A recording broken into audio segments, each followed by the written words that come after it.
all sunshine and rainbows. It's a very mean and nasty place, and I don't care how tough you are, it will beat you to your knees and keep you there permanently if you let it. You, me, or nobody is gonna hit as hard as life. But it ain't about how hard you hit. It's about how hard you can get hit and keep moving forward. How much you can take and keep moving forward. That's how winning is done.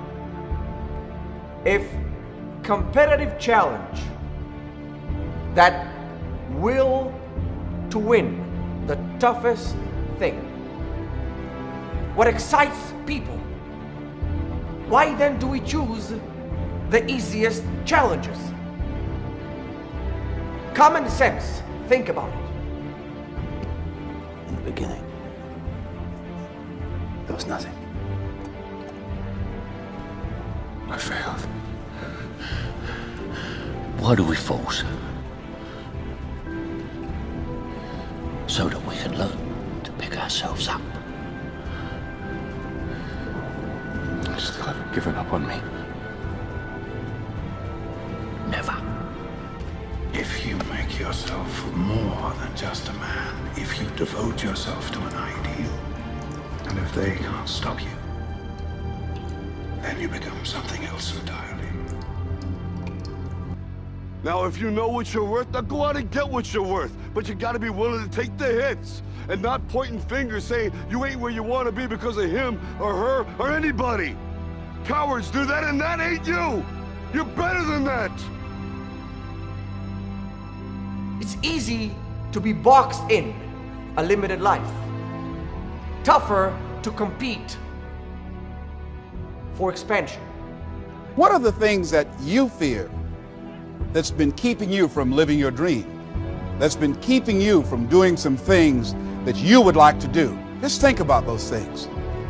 And how do we begin to handle that? Abraham Maslow said that the life is about growth. And he said, you can either go back to your comfort zone, and there you won't find any growth, or you must be willing to go forward and face your fears again and again and again.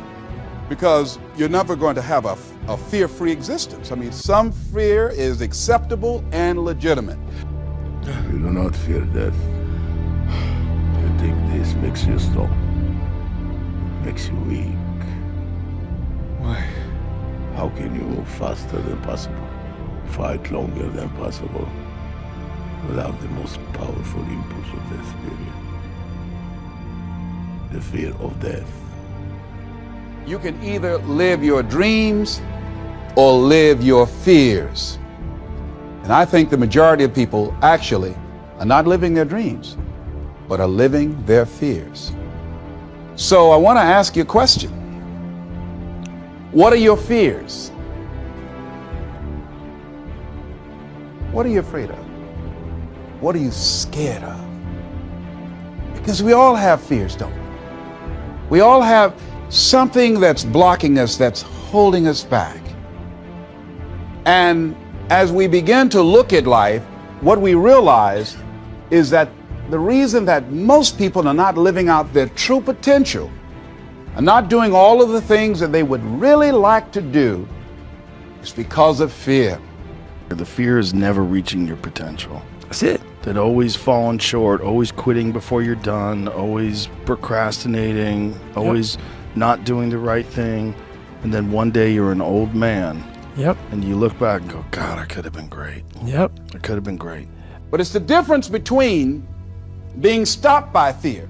It's the difference between having a fear and the fear having you. So what do? One, acknowledge it.